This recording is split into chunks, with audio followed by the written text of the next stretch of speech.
Halo Bapak Ibu, kembali lagi ketemu saya, Dani. Kita akan berbagi dan belajar tentang penggunaan bahasa Inggris di kelas non-bahasa Inggris. Nah, di pertemuan pertama kita dikit review ya, kemarin kita ngapain aja. Di pertemuan pertama kita sudah diskusi dan mungkin kita sudah punya pendapatnya masing-masing, punya pendapat positif mengenai penggunaan bahasa Inggris di kelas non-bahasa Inggris. Nah, di meeting kedua ini kita akan membahas sesuatu yang namanya translanguaging.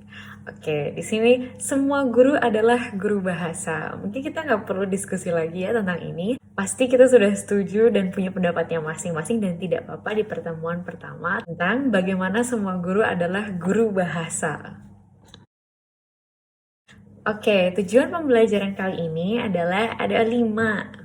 Yang pertama adalah memahami dan memiliki pandangan terhadap penggunaan dua bahasa dalam kelas atau yang disebut translanguaging.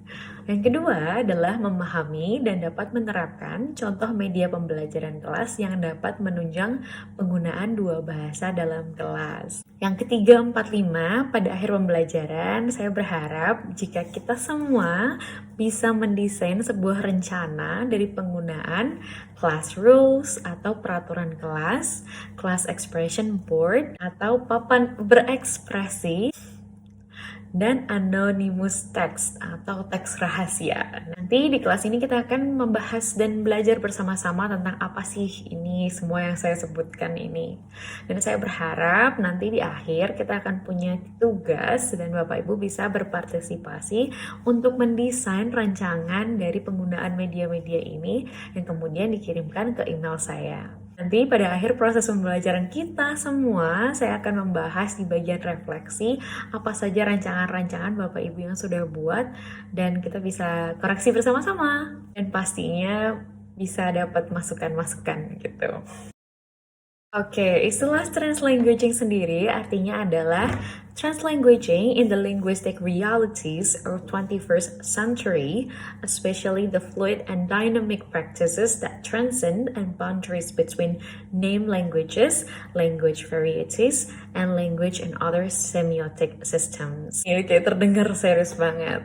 Tapi pada dasarnya sebuah prinsip translanguaging adalah ketika kita tidak membatasi anak-anak untuk selalu menggunakan suatu bahasa tertentu, atau mungkin kita sering dengarnya sebagai jaksel language karena dicampur-campur. Contohnya mungkin kita sering dengar anak-anak bilang hi miss kayak gitu, so today aku tuh kayak makan fried chicken gitu. Nah mungkin ini salah satu contoh dari translanguaging yang paling sangat informal atau biasa kita dengar dari anak-anak. Mungkin Bapak Ibu sendiri mungkin ingat kejadian-kejadian sebelumnya yang ketika anak menunjukkan penggunaan translanguaging. Penggunaan translanguaging sendiri bukan terpaku pada penggunaan bahasa Inggris dan bahasa Indonesia saja, tapi segala jenis bahasa. Mungkin di sini karena saya tinggal di Jawa, ada beberapa kejadian juga ketika anak mencampurkan bahasa Jawa dan bahasa Indonesia, atau bahasa Indonesia, bahasa Jawa, dan bahasa Inggris. Atau mungkin ada beberapa anak di sini yang punya 4 bahasa, akan dicampur bahasa Prancis, bahasa Inggris, bahasa Indonesia, dan bahasa Jawa. Sebenarnya berdasarkan pengalaman saya sendiri dan melihat anak-anak, kita tuh sangat-sangat terbiasa dengan translanguaging, atau terlebih lagi ketika anak-anak atau saya pribadi sendiri mulai berbahasa lebih dari 3. Otak kita bekerja seperti itu, saling switching, saling bergantian kosakatanya. Seringkali kita akan nge-freeze atau ya kayak terpaku sebentar. Bahasa ininya ini apa ya, kayak kita tahu apa maksudnya, kita mau ngomong sesuatu tuh apa, tahu kita mau mengungkapkan sesuatu, tapi untuk menemukan bahasanya dalam otak itu akan butuh waktu, nge-freeze bahasanya seperti itu. Nah mungkin ini termasuk yang namanya kejadian nge-freeze translanguaging, karena kebanyakan anak-anak sekarang, manusia-manusia sekarang punya lebih dari 3 bahasa, dan itu sangat-sangat normal. Mengapa saya ambil topik translanguaging di sini? Ada karena saya percaya ketika kita membawa bahasa baru di dalam kelas, kita harus berprinsip gak ada yang namanya aturan satu bahasa aja. Kita sebagai guru lebih memfasilitasi, kamu itu loh boleh menggunakan bahasa apa saja. Mencampurkan bahasa adalah sebuah bagian dari pembelajaran dan bagian perkembangan anak. Otak anak-anak emang terdesain untuk translanguaging. Language-nya itu saling berkait-kait gitu. Jadi isinya saling crossing each others, saling bersinkronus antara bahasa-bahasa, dan itu bukanlah sebuah kendala, tapi justru it's like an art. Jadi lebih seperti sebuah seni dalam bahasa ketika satu anak bisa beberapa bahasa. Nah, di sini saya berharap mungkin Bapak Ibu juga punya pemahaman yang mirip atau sama. Jika kita membawa sebuah bahasa, kita tidak melimitasi atau tidak membatasi bagaimana anak-anak menggunakan dan mencampurkan bahasa. Nah, translanguaging sangatlah penting atau signifikan ketika kita sebagai guru non-bahasa Inggris membawa bahasa Inggris dalam kelas. Prinsip translanguaging ini dapat kita aplikasikan untuk membantu kita membawa bahasa Inggris. Buat saya sendiri, bagaimana saya membawa translanguaging ini ke dalam kelas saya adalah melalui media-media yang saya kategorikan ini bisa sangat membantu translanguaging. Kita sebagai guru non bahasa Inggris, mungkin Bapak Ibu kemampuan bahasa Inggrisnya belum fasih sekali. Saya belum bisa nih mengajar dalam bahasa Inggris semuanya. Saya masih nggak pede untuk mengucapkannya. Kita akan belajar. Setelah ini saya akan bagikan ide-ide untuk membawa bahasa Inggris untuk mensupport translanguaging tanpa Bapak Ibu mengucapkannya sendiri. Jadi menggunakan media-media ini dibawa dalam kelas, dalam bahasa Inggris, Bapak Ibu sudah menciptakan translanguaging itu sendiri tanpa harus mempraktikannya. Tapi ingat, kita harus tetap belajar untuk mempraktikannya sedikit demi sedikit.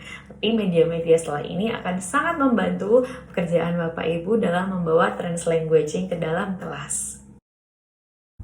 Yang pertama adalah class rules atau peraturan kelas. Nah, class rules atau peraturan kelas biasanya kalau saya sendiri saya suka banget bikin class rules. Mungkin Bapak Ibu juga bisa bikin ini. Nah, bisa aja dipasang dalam kelas atau ketika kita mengawali kelas di semester di awal tahun ajaran baru kita punya class rules atau peraturan kelas. Bapak Ibu bisa membuat class rules dalam bahasa Inggris.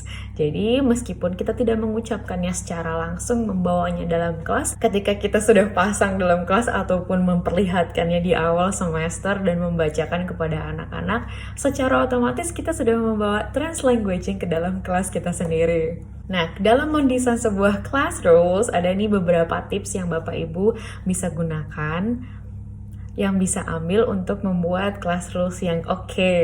Yang pertama adalah class rules bersifat menyemangati anak. Nah, nanti ketika Bapak Ibu mendesain class rules-nya, Bapak Ibu harus tahu ketika, kalimat-kalimat yang saya gunakan itu harus bersifat menyemangati. Mungkin kedengarannya namanya adalah class rules. Rules itu kan peraturan, kayak kamu nggak boleh kayak gini, kamu nggak boleh kayak gitu. Padahal justru class rules yang baik adalah kalimat-kalimat yang bersifat menyemangati anak. Contohnya, let's read more. Ayo baca lagi. Sesimpel itu Bapak Ibu ketika membawa translanguaging bahasa Inggris ke dalam kelas kita. Atau mungkin let's be on time. So, jadi instead of untuk membuat jangan terlambat ya, kita tidak mengucapkannya dengan jangan terlambat ya, tapi ayo kita on time. Don't be late, no. Let's be on time. Kayak gitu Bapak Ibu. Yang kedua, class rules bersifat memberikan rasa aman. Nah, kalimat-kalimat yang kita gunakan dalam class rules perlulah bersifat menciptakan rasa aman dan nyaman di kelas. Contohnya, mungkin salah satu class rule yang kita buat adalah ketika anak-anak mengumpulkan tugas terlambat. Mungkin kita tidak mengucapkannya, if you're late, you will not get good score, like that, gitu kan. Kalau kamu terlambat, nilai kamu akan jelek. Nah, itu salah satu yang menciptakan rasa tidak aman. Nah, kita bisa gunakan kalimat-kalimat yang menciptakan rasa aman. Contohnya, kalau kalian ngerjain tugas dengan on time, pasti kalian akan lebih happy karena kalian have a good day. Nanti buatlah kalimat yang if you submit your assignment on time, you will be happy because you don't have any homework anymore. Nah, kalimat-kalimat yang menciptakan rasa aman dalam class rules sangat dibutuhkan. Yang ketiga adalah class rules dalam kalimat positif. Nah, ini saya kira Bapak Ibu sudah sangat-sangat paham kalau kalimat-kalimat yang kita buat dalam class rules dalam bentuk kalimat positif. Dalam bahasa Inggris sendiri, kalimat positif dan negatif itu dibedakan ada tidaknya kata not. Misalnya kita mau bilang, do not disturb your friend, jangan ganggu temanmu. Daripada berbicara seperti itu, mungkin kita bisa menggantinya menjadi let's respect each other. Atau ayolah kita hormati satu sama lain. Nah, selanjutnya, class rules dapat dipahami semua anak dengan menggunakan kalimat yang ringkas. Nah, ini sering sekali kita lupa dengan rule ini ketika membuat class rule, karena class rule kita biasanya kayak panjang gitu. Kita pengen jelasin situasi tertentu, lalu konsekuensinya seperti ini, dan kamu akan belajar ini dan ini. Biasanya ketika saya melihat mirip-mirip peraturan sekolah itu kan panjang sekali, ada pasal ini, dan konsekuensinya seperti ini, dan kalian belajar ini. Nah, mungkin yang perlu kita ingat ketika kita membuat class rule, ini akan jauh lebih simple, sangat lebih praktis dan sangat mudah dipahami. Sehingga anak-anak akan mudah mengingatnya ketika let's respect your friends. Itu kan singkat sekali ya, ayo hormati temanmu. Nah, tanpa kita sadari karena ini sangat mudah diingat dan pendek, ini akan terus-menerus di dalam otak anak dan tanpa mereka sadari pun mereka berperilaku seperti itu. Nah, itu yang kita mau dari class rule. Nah, yang terakhir adalah yang sedikit lebih menantang adalah class rules perlu disampaikan secara lisan pada awal kelas. Meskipun nanti pada akhirnya class rules mungkin dipajang di dalam kelas, kayak di tembok seperti itu ataupun di whiteboard, kita sangat perlu menyampaikannya di awal pembelajaran. Nah, kita mungkin bisa bacain satu-satu kepada mereka. Bacaannya dalam bahasa Inggris. Bapak Ibu harus mau belajar untuk bagaimana mempronunciation kan kalimat-kalimat itu. Meskipun ingat, translanguaging, Bapak Ibu bisa menjelaskannya dalam bahasa. Jadi translanguaging di sini juga bukan berlaku hanya kepada murid saja, tapi kita sebagai guru yang tidak mengajar bahasa Inggris dan ingin membawa bahasa Inggris dalam kelas, kita juga harus menganut prinsip translanguaging. Tidak apa-apa kita bicara dua bahasa Inggrisnya dibaca dan ketika menjelaskannya menggunakan bahasa Indonesia. Nah, selanjutnya kita mau lihat nih contoh-contoh class rules yang ada yang saya taruh sebagai referensi. Oke, yang pertama, you need to remember that. Ini sebenarnya class rules zaman dulu sekali saya buat dan kata-katanya agak sedikit strong ya, karena ini dibuat untuk anak SMA. Anak SMA butuh yang kata-kata clear and strong, loud and clear. Sangat jelas seperti itu. There is no such thing as a wrong answer. Nggak ada jawaban yang salah. Jadi emang ini class rule saya. Jadi semua jawaban dari masing-masing anak adalah jawaban yang benar. Kamu punya versi jawabanmu sendiri-sendiri. Saya buat ini agar anak-anak tidak takut untuk mengungkapkan pendapatnya. Yang kedua, deadline is a deadline. Nah, karena kesepakatan deadline adalah hasil musyawarah bersama murid-murid saya, jadi ketika kamu sudah setuju ya deadline is a deadline karena kita sudah sepakat nih, ini harus dikumpulin kapan. So that's my class rule. Amazing mistakes. Saya suka banget ketika anak-anak saya membuat kesalahan, ketika mereka membuat kesalahan dalam kelas, menjawab, ataupun salah memahami sesuatu, salah memberikan pendapat, acknowledging their mistakes, atau mengetahui kesalahan mereka sendiri dan kemudian menjadi pribadi yang lebih baik is actually the best experience ever. Yang 4, discussion. Saya sangat terbuka dengan discussion, jadi ketika saya membahas sesuatu fakta atau membahas topik baru, saya terbuka dengan diskusi, sehingga anak-anak saya ajak kalian bisa diskusi apa aja sama saya. Bawa topik-topik baru apa, ataupun ketika kamu tidak setuju dengan pendapat saya, discussion. 4, tell me what you think. Ini sebenarnya mirip ke diskusi ya. Saya sangat senang mendengar apapun yang anak-anak saya bawa ke saya tentang apapun itu, kayak personal stuff atau tentang sesuatu bisnis ataupun apapun yang mereka topik suka. Nah, ini sebenarnya membantu saya untuk dekat sama mereka, untuk menjalin hubungan baik sama mereka. Yang kelima, I don't grade you, atau saya tidak menilai kamu. Nah, dari sini sebenarnya yang mau saya tanamkan adalah jangan takut dong sama Miss. Jangan takut untuk berpendapat, jangan takut untuk menjawab, jangan takut untuk diskusi, jangan takut untuk bertanya, karena bukan Miss yang menilai kehidupan gitu. Nah, kenapa sih ini penting sekali ketika di awal pembelajaran disampaikan secara lisan dan disepakati bersama? Karena kadang class rules akan terdengar menakutkan ketika tidak disampaikan. Padahal class rules adalah sebuah hasil dari diskusi saya dengan anak-anak. Nah, makanya lahirlah kata yang sedikit strong. Padahal ketika dilihat di awal pembelajaran, sebenarnya ini adalah hasil diskusi kita bersama-sama. Bapak Ibu bisa dilihat berikut adalah contoh-contoh lain dari class rules. Mungkin contoh-contoh ini bisa banget dan cocok digunakan untuk level kelas lebih bawah, karena yang saya jabarkan sebelumnya untuk anak SMA.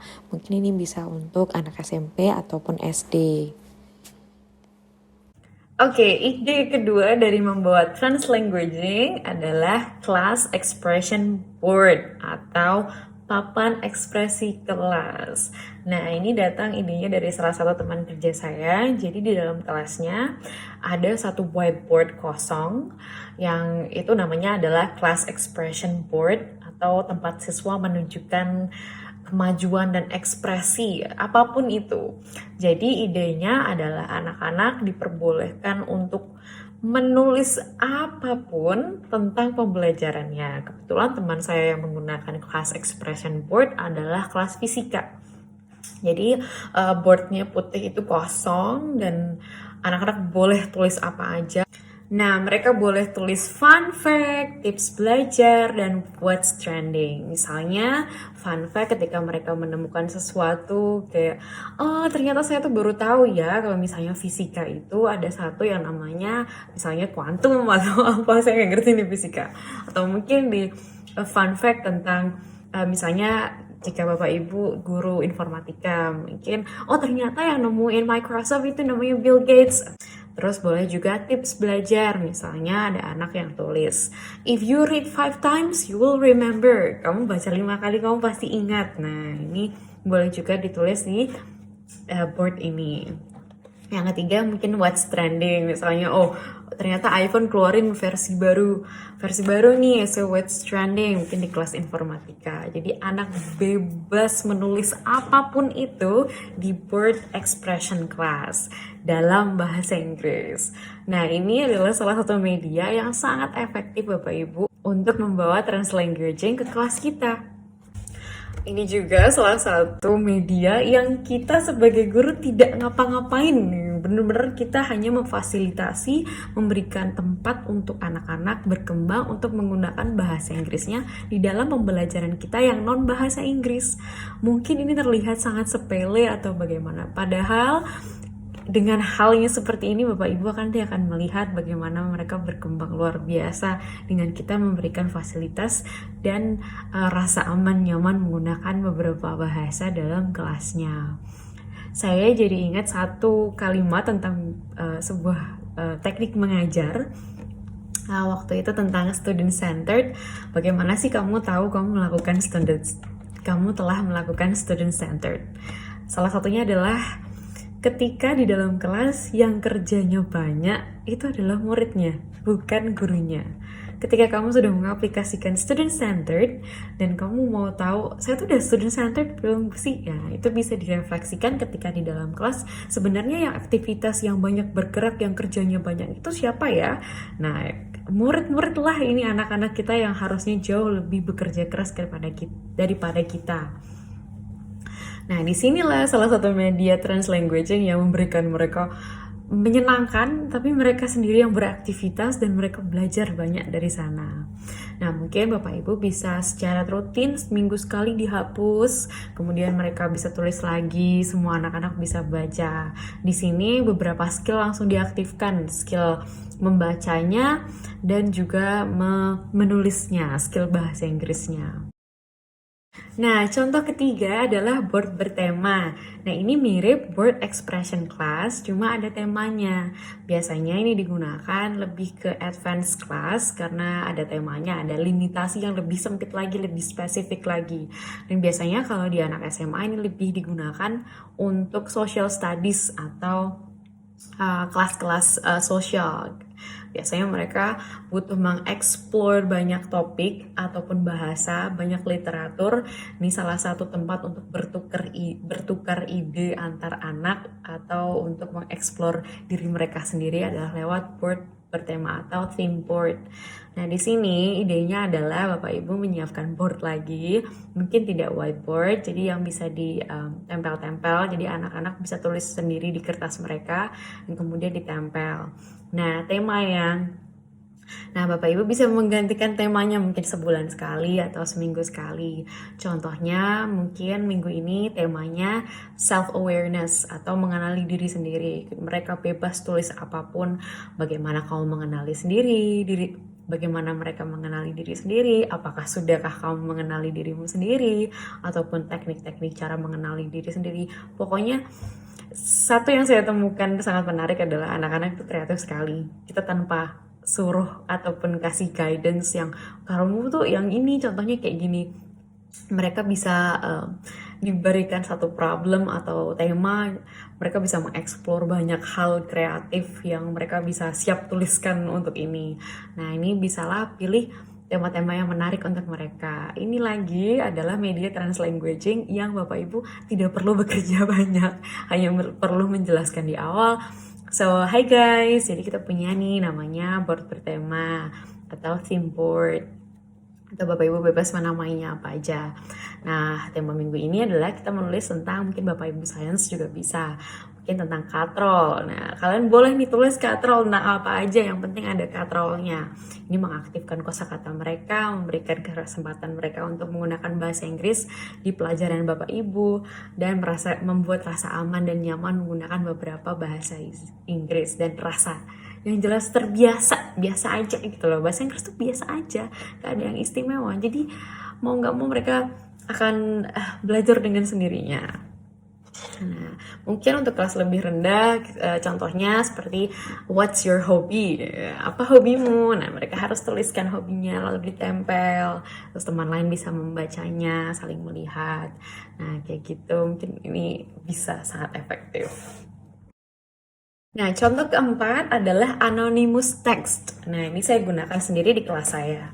Tapi tidak ada sangkut pautnya sama kelas saya. Anonymous text biasanya saya kasih siapkan satu keranjang kosong, kemudian saya siapkan kertas kecil-kecil, pulpen, dan mereka boleh tulis apapun yang buat menyemangati. Karena tema saya yang buat adalah tentang menyemangati satu sama lain, karena mungkin pelajaran di kelas di sekolah saya agak berat ya, jadi anak kadang punya hari buruk atau bad day.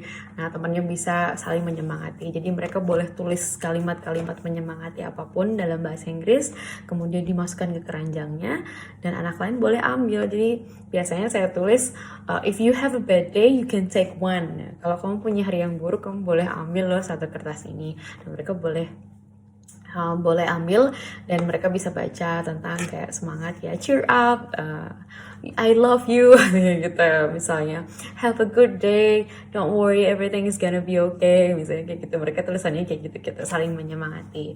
Nah, ini sebenarnya tidak ada bagian sama kelas saya buat, tapi lebih ke supporting. Jadi saya mengaktifkan bahasa Inggris mereka dengan mereka menjalin hubungan baik dengan teman-temannya. Nah, ini biasanya saya buat emang karena agak sedikit susah mata pelajaran saya. Ini saya kasih tempat untuk mereka saling menguatkan. Nah, ini Bapak Ibu mungkin bisa aplikasikan untuk pembelajaran. Nah, ini akan lebih efektif karena kadang ada beberapa anak yang masih malu atau tidak percaya diri. Saya nggak berani kalau tulis di board expression, saya saya nggak berani untuk tulis di theme board karena saya nggak yakin sama tulisan saya, Miss. Nah, anonymous text karena judulnya anonymous, jadi mereka nggak perlu malu atau tidak percaya diri, meskipun kita tetap mengajarkan anak untuk percaya diri dan berani, namun media ini bisa penunjang. Jadi selain punya board expression board, ada juga anonymous text, dan ini lebih seru Bapak Ibu, karena anonymous anak-anak jadi lebih seru untuk menyemangati. Nah, tapi perlu diingat kalau kita secara reguler, karena ini kayak seperti gulungan kecil disimpan, kita harus secara reguler untuk mengecek kalau misalnya mereka tetap stay in the game atau sesuai dengan rules dari anonymous tag. Jadi menggunakan bahasa Inggris, Bapak Ibu perlu mengecek secara reguler. Oke, kita sudah sampai di akhir meeting kedua. Sekarang waktunya Bapak Ibu yang bekerja atau mendesain. Gantian Bapak Ibu yang mendesain rancangan media dari Translanguaging. Media-media pembelajaran kelas yang kita bisa gunakan untuk membawa Translanguaging ke dalam kelas tanpa kita bekerja ataupun mengucapkan atau menggunakan bahasa Inggris itu sendiri. Nah, Bapak Ibu bisa membuat desain dari media Translanguaging-nya, apapun itu, seperti mungkin bisa mengambil 4 contoh yang saya buatlah desain rinci atau rencana-rencana Bapak Ibu. Saya mau bikinnya kayak gini nih, nanti anak saya kayak gini, nanti mereka boleh tulis kayak gini. Nah, coba kirimkan ide rancangan Bapak Ibu ke email saya. Nanti kita akan bahas di bagian refleksi. Saya akan cek satu-satu dan mungkin aja kita bisa saling berpendapat atau mengkoreksi jika ada salah grammar ataupun ada saran-saran tentang rancangan media yang Bapak Ibu sudah buat. Oke, sudah semua meeting kedua. Terima kasih Bapak Ibu sudah menonton. Semoga kita bisa mencapai semua tadi tujuan pembelajaran di awal untuk bisa mendesain, untuk bisa menerapkan Translanguaging ke dalam kelas kita non bahasa Inggris. Cara membawa bahasa Inggris dalam kelas non bahasa Inggris. Terima kasih atas waktunya. Semoga bermanfaat meeting kali ini. Sampai ketemu di meeting ketiga. Terima kasih, bye-bye.